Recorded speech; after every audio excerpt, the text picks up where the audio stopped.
Have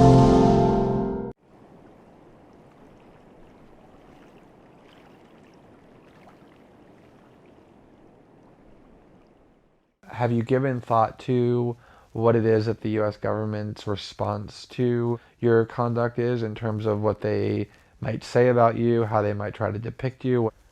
I think the government's going to launch an investigation. I think they're going to say I've committed grave crimes. I've violated the Espionage Act. They're going to say I've aided our enemies in making them aware of these systems. But that argument can be made against anybody who reveals information that points out mass surveillance systems, because fundamentally they apply equally to ourselves as they do to our enemies. When you decided to enter this world, did you do so with the intention of weaseling your way in and becoming a mole so that you could one day undermine it with disclosures, or what was your perspective and mindset about it at the time that you first sort of got into this whole realm? No, I joined the intelligence community when I was very young, sort of the government as a whole. I enlisted in the Army shortly after the invasion of Iraq, and I believed in the goodness of what we were doing. I believed in the nobility of our intentions to free oppressed people overseas. But over time, over the length of my career, as I watched the news and I increasingly was exposed to true information that had not been propagandized in the media, that we were actually involved in misleading the public and misleading all publics, not just the American public, in order to create a certain mindset in the global consciousness. And I was actually a victim of that. America is a fundamentally good country. We have good people with good values who want to do the right thing.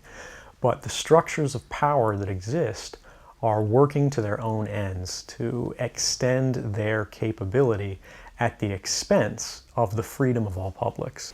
Can you talk about what you think some of the most important primary documents are and what they reveal? The primary disclosures are the fact that the NSA doesn't limit itself to foreign intelligence. It collects all communications that transit the United States. There are literally no ingress or egress points anywhere in the continental United States where a communication can enter or exit without being monitored and collected and analyzed. The Verizon document speaks highly to this because it literally lays out they're using an authority that was intended to be used to seek warrants against individuals, and they're applying it to the whole of society by basically subverting a corporate partnership through major telecommunications providers, and they're getting everyone's calls, everyone's call records, and everyone's internet traffic as well. On top of that, you've got boundless informant, which is sort of a global auditing system for the NSA's intercept and collection system that lets us track how much we're collecting, where we're collecting, by which authorities, and so forth. The NSA lied about the existence of this tool to Congress and to specific congressmen in response to previous inquiries about their surveillance activities. Beyond that, we've got PRISM, which is a demonstration of how the U.S. government co-opts U.S. corporate power to its own ends. Companies like Google, Facebook, Apple, Microsoft, they all get together with the NSA and provide the NSA direct access to the back ends of all of the systems you use to communicate, to store data, to put things in the cloud, and even just to send birthday wishes and keep a record of your life. And they give NSA direct access that they don't need to oversee, so they can't be held liable for it. I think that's a dangerous capability for anybody to have, but particularly an organization that's demonstrated time and time again that they'll work to shield themselves from oversight. Was there a specific point in time that you can point to when you crossed the line from contemplation to decision making and commitment to do this? I grew up with the understanding that the world I lived in was one where people enjoyed a sort of freedom to communicate with each other in privacy without it being monitored, without it being measured or analyzed or sort of judged by these shadowy figures or systems anytime they mention anything that travels across public lines. I think a lot of people of my generation, anybody who grew up with the internet, that was their understanding.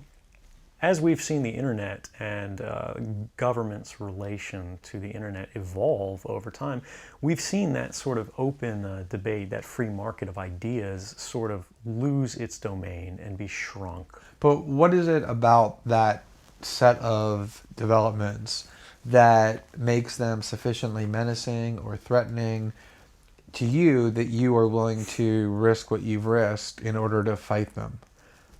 I don't want to live in a world where everything that I say, everything I do, everyone I talk to, every expression of creativity or love or friendship is recorded. And that's not something I'm willing to support. It's not something I'm willing to build. And it's not something I'm willing to live under. So I think anyone who opposes that sort of world has an obligation to act in the way they can.